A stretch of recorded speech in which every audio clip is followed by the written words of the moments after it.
Throughout the Tudor period, there were dozens of thousands of executions. 3 queens of England lost their heads inside the Tower of London, and many of the closest friends and advisors of the Tudor monarchs could be turned on at any time.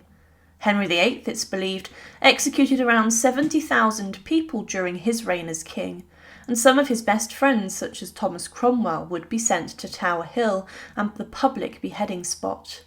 Often heads of those people executed on Tower Hill were then also placed above London Bridge as a warning. But there were many frightful and shocking execution methods deployed during the period. One queen even became known for her burnings of people at the stake in horrific scenes. Today we look at 5 Tudor execution methods that will give you nightmares. And to support her remarkable history, please make sure you are subscribed.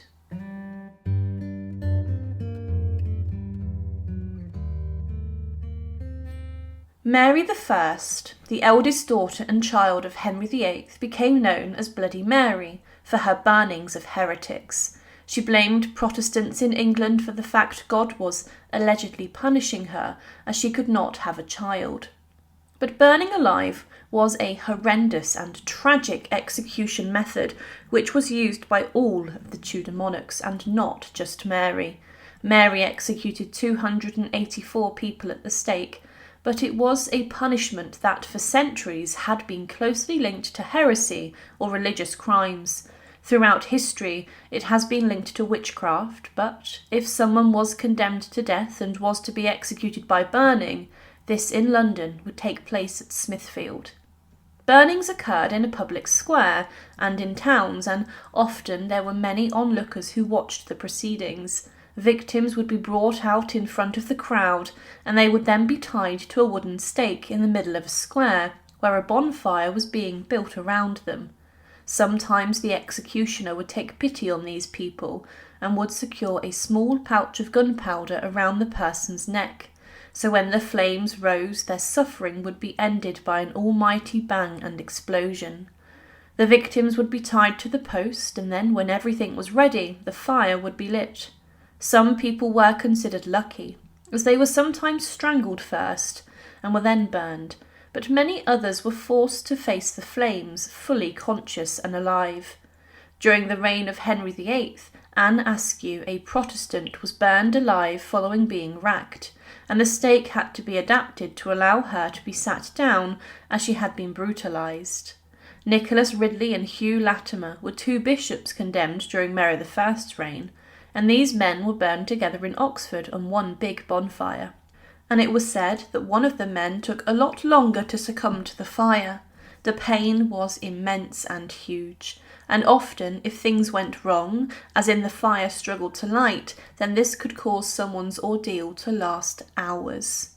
There were accounts of many people also being burned on one fire in some times, with these burnings taking some time, but it would have been a harrowing sight for people to have witnessed.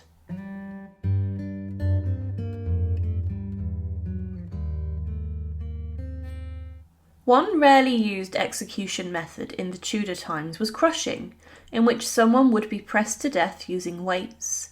This was used in exceptional circumstances in which someone who was accused would not confess or plead innocent or guilty to a crime. It was an attempt to get a plea.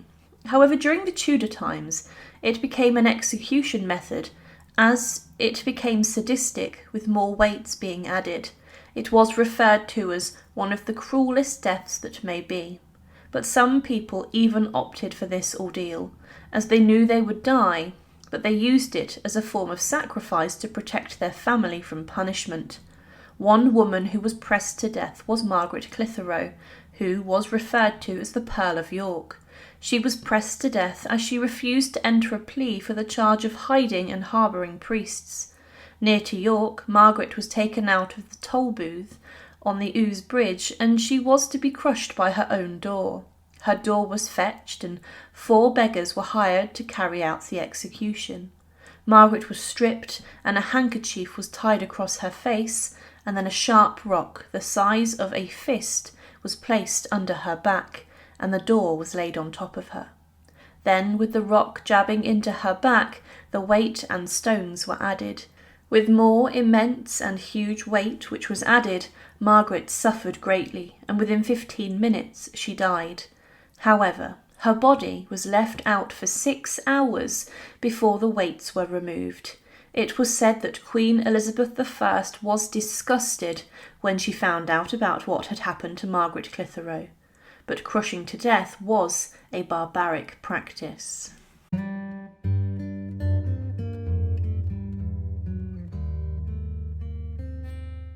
One of the most famous execution methods used during the Tudor period was beheading by axe, and in rare times, a sword.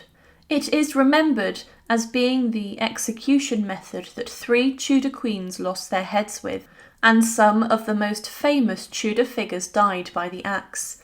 Famously in London, the axe was used to take the heads of treasonous individuals on Tower Hill. Victims would be held at the Tower of London before they were taken on the short walk north to Tower Hill and the public beheading spot where an executioner with his deadly weapon greeted them.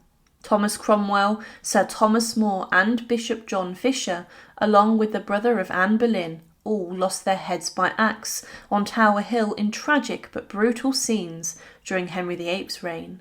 Very few were allowed a private execution by axe and sword inside of the walls of the Tower of London, and this was reserved for royalty and for a very noble person.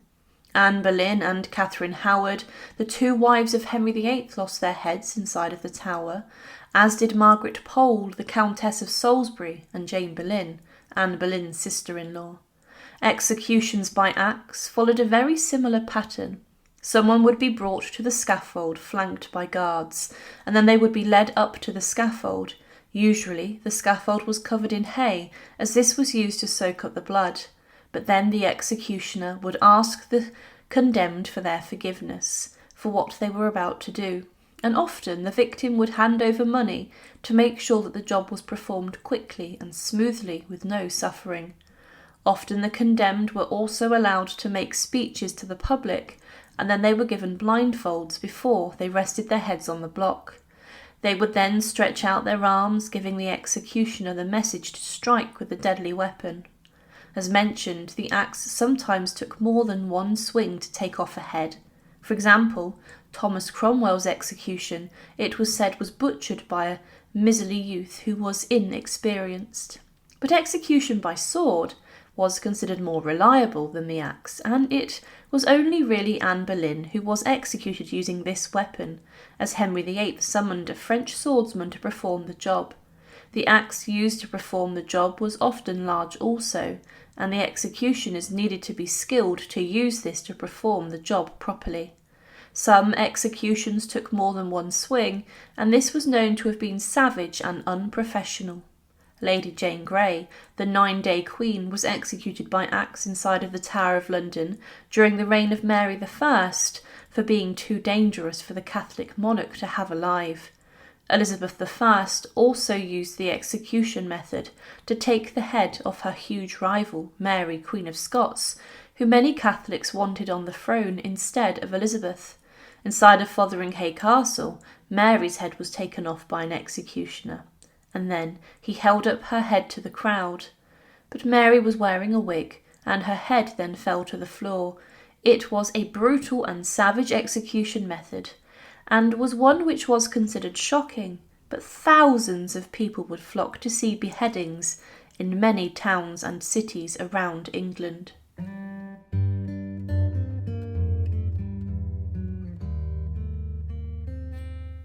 Hanging, drawing and quartering was an execution method which dated back to the medieval times, but it was used horrifically during the Tudor period to put the enemies of the monarch to death. It was the standard sentence for treason and was a method that throughout the centuries took the lives of infamous leaders such as William Wallace, Braveheart. But during the Tudor period, it was used on a huge scale. It was an execution method that had a number of steps. First, a prisoner would be fetched from their place of imprisonment, and they were then tied to the back of a horse and were dragged through the streets of a town or city, which could be very painful. They were usually carried on a sledge with this part, and the crowds would jeer and hurl abuse at the person.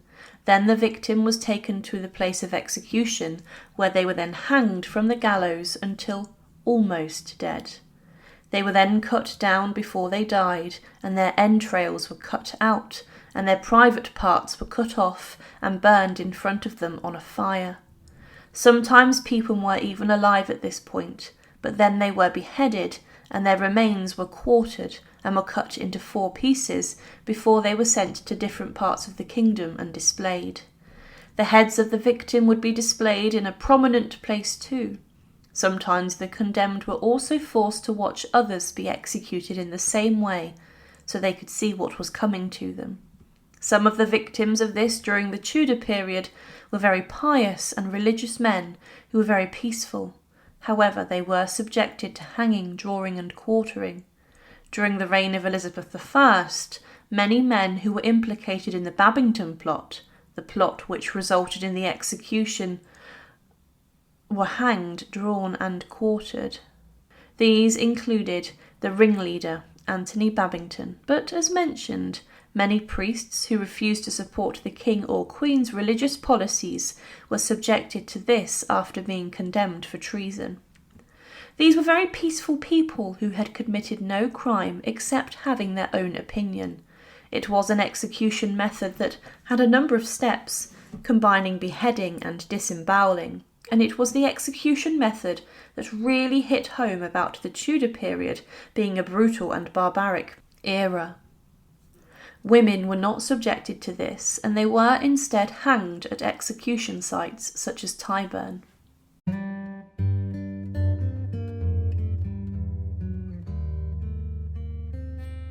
But one execution method which was completely barbaric and tragic that occurred inside of the Tudor period was boiling alive. This was performed a few times throughout history, but Henry VIII's notorious reputation was made incredibly harrowing by executions such as boiling alive. Henry VIII even changed the laws of his country to ensure that boiling alive could be used as a method of execution. This was performed upon a cook named Richard Roos, who was accused in 1531 of poisoning members of the household of Bishop John Fisher. Fisher was hated by Henry VIII, and some people have attributed Henry VIII or Anne Boleyn as being behind the poisoning plot, but 2 people died from poisoning and many more became ill. John Fisher was not affected, as he did not eat the porridge which had been spoiled. But shortly after this, Richard Roos, the cook, was arrested, and he was taken to the Tower of London and was tortured on the rack.